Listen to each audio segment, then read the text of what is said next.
Doing well. So today we are going to tackle this little mini disc that was sent to me to get repaired, but apparently it does work. I was told that there was some noise at the volume level when recording, and sometimes also when listening to music. But the only thing I found with this one for now is that at least in recording with the optical cable, it does work just fine. It recorded a whole album without any errors. So yeah, there is a little bit of a problem while playing. As you can see, now it has a hard time finding the track and keeping playing. First of all, I'm gonna open up just this front facing cover just to observe how it's behaving.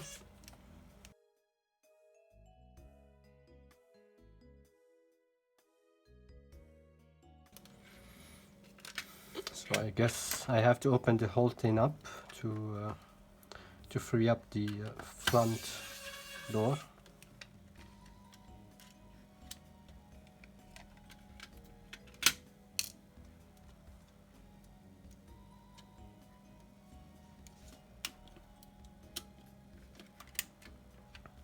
First of all, we have some rust on this motherboard, and that can't be good. So we're gonna try to clean that.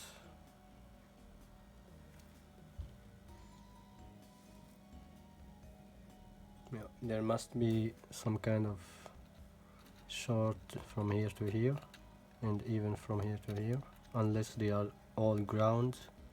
But even these are a little bit affected, which is not good at all.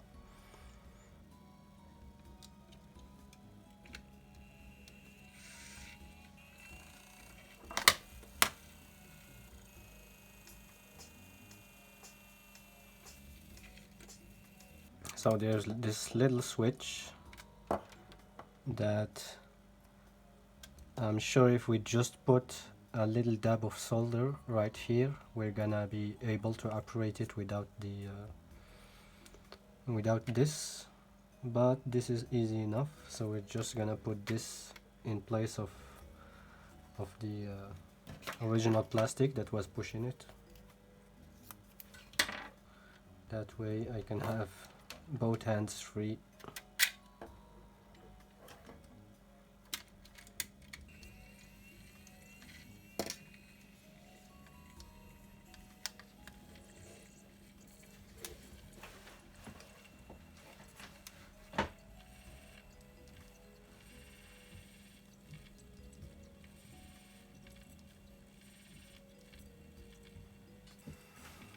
So yes, of course there is something wrong with it, and yes, after a while it kind of just stops to find the tracks, because I know the tracks are there, and I do suspect that it has also something to do with this, because this is not good. If this is something that's responsible, for example, for the tracking on the disc, on the mini disc, that would be problematic, to have erroneous signals, received or sent to whatever microcontroller. I'm gonna take this off.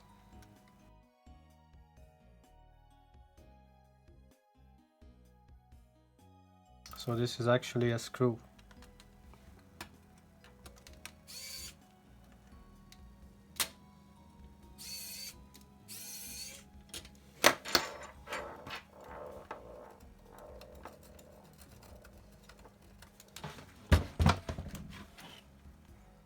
This one we're gonna have to drill it out a little bit.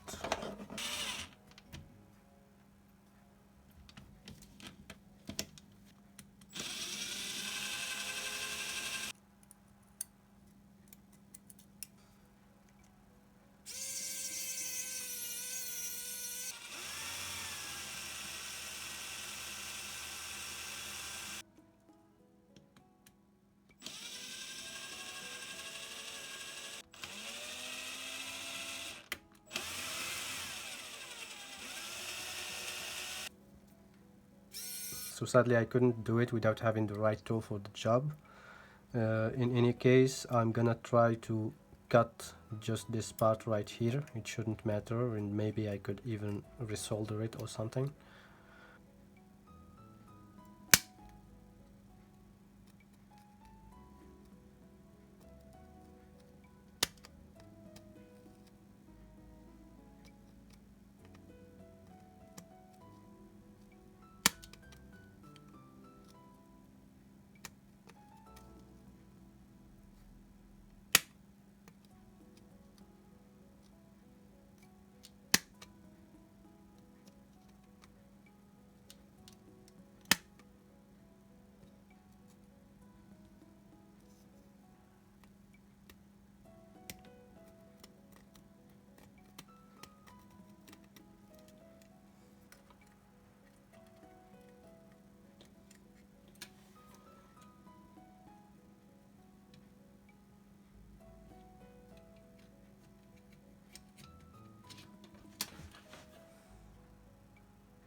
So just as I expected, this gear right here, it moves very freely, so no problems there.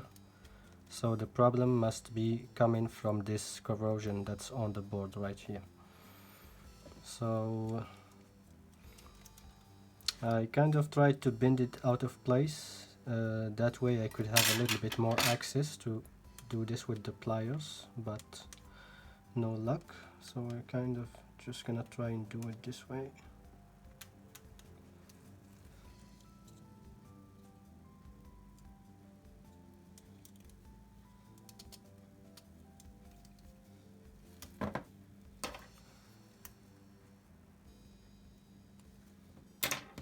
What I need is snips, some kind of thin snips.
That was sadly the only way to get this out of the device, so I could work on it.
Finally. So we did take off just a little bit of the circuit board, but it shouldn't matter.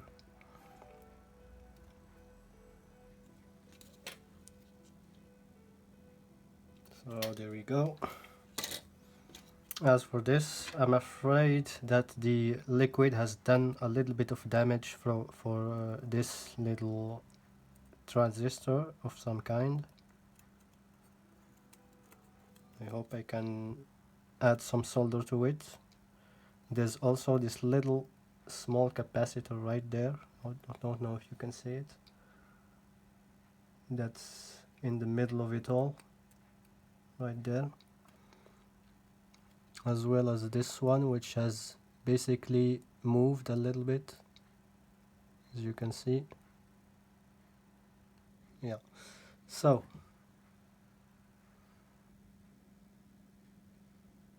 I will start with some alcohol first. Docking station. Some models also support a SIM card if you want to pay the cost of this laptop per month for unlimited internet. It also has a fingerprint scanner, keyboard, and trackpad I'll get back to. Frankly, I'm in love already. But we still need to see if this can handle everything my T14 does, because I may have made an expensive mistake getting the T14. Also, literally typing this right now, I realized the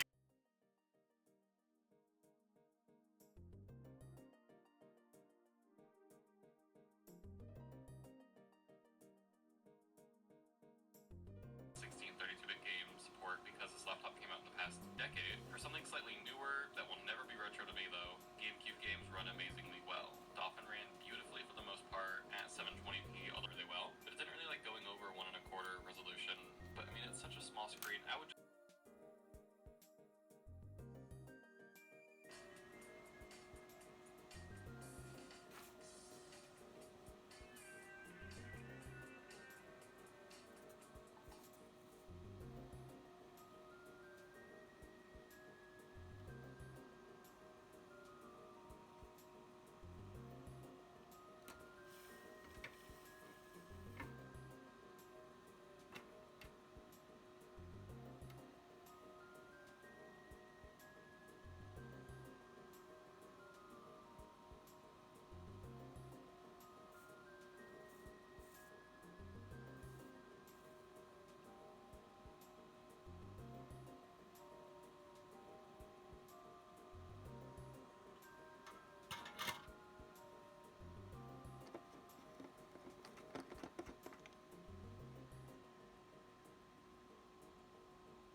Alright, so everything is in place. The last thing to do is, well, I forgot to put this ribbon cable.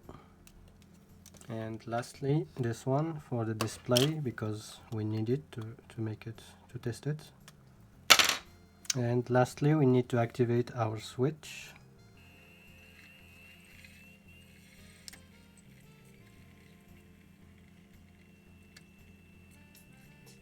And it works. Nice.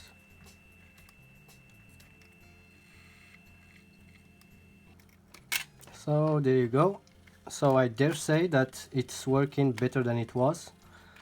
At least we didn't throw in anything and we didn't make any new problems. And other than that, it's not suffering much anymore while playing.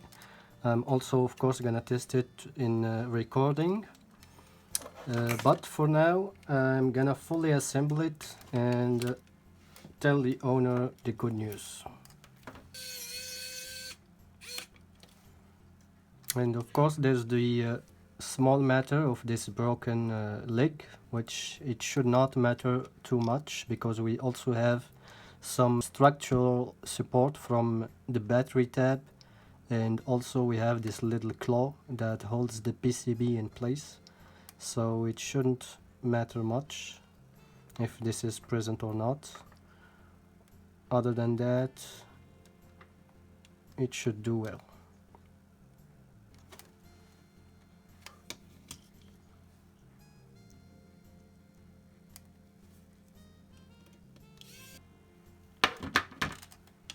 Finally, just a small little amount on the spindle on the screw that turns.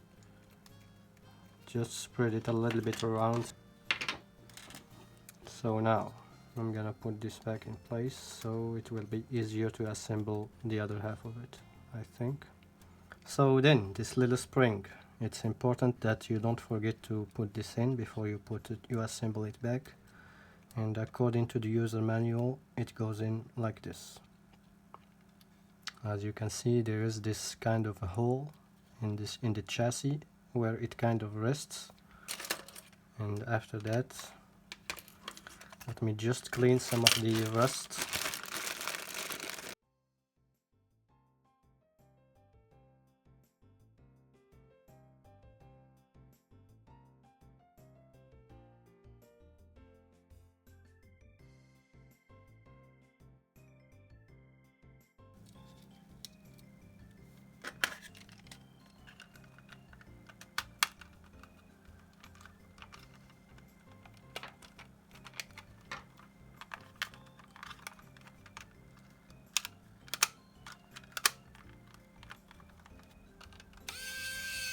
And if you can notice, this little screw is a little bit different than all the others.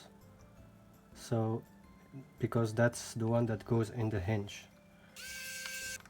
And there was one screw missing. I'm gonna see if I can find something.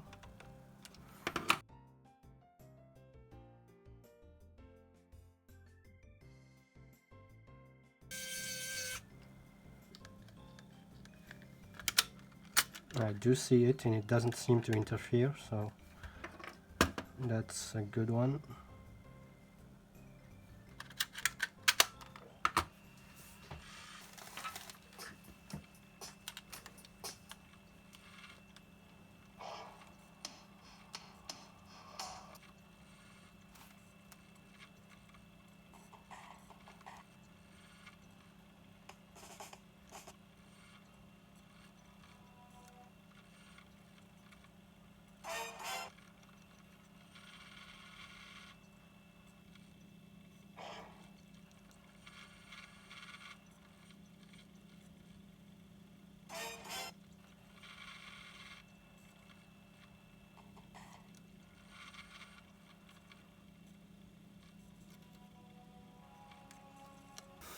Alright folks, that's another successful one. Quite happy with the result. That's my first time micro soldering something, and it's it's a little bit difficult. It's like surgery, but for a machine with way less consequences. And of course you can get better with time, but for now I find out that I'm a little bit shaky, but what can you do? So if this was helpful, leave a thumbs up, it really helps. And other than that, you can subscribe, and until next time, this was the Electron Age. Bye.